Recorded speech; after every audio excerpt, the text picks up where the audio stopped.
I have two videos to share, and the reason I'm sharing is, of course, for the content they contain, but even more important, to emphasize this matter that I keep on belaboring about communication skills. I've often found that successful people tend to have better communication skills than their lesser successful counterparts. And you only have to look into the US market, Europe, and you'll find that the top successful people, if you put them on an interview, either in a television station or even in a podcast or a radio, wherever any interview can be conducted, you'll always find they don't disappoint on the matters of communication. But of course, that communication must be relaying something. It must have content. And again, you'll find that these successful people have a good mastery of the content they speak about. And that is really how successful people get through their success journeys. That's how they navigate the landscape of the journey to success.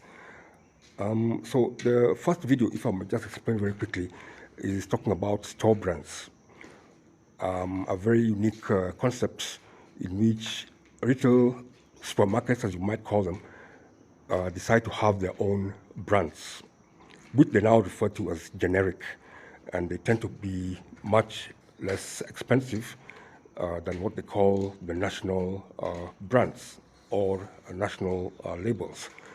So you can look around you, even in the Kenyan market, and see which brands can be referred to as national label.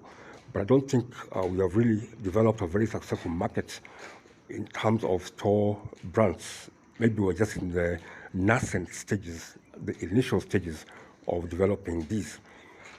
The second video is about a lesser considered aspect in the internet world, and that is the assigned domain names. So there's a gentleman there who is eloquently explaining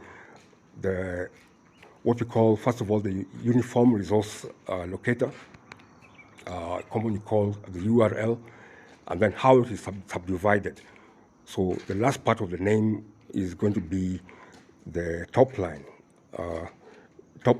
domain, and then there is a middle one which identifies the company. For instance, if it is Google, if it is Microsoft, so you always find that you have www dot something and then dot something. So these names are separated by dots, as the gentleman there will eloquently explain to you in very crisp language. So hopefully, I've merged up two videos relating to the same. For store brands, that is, I've not done any for the internet assigned names. So I hope it will be helpful.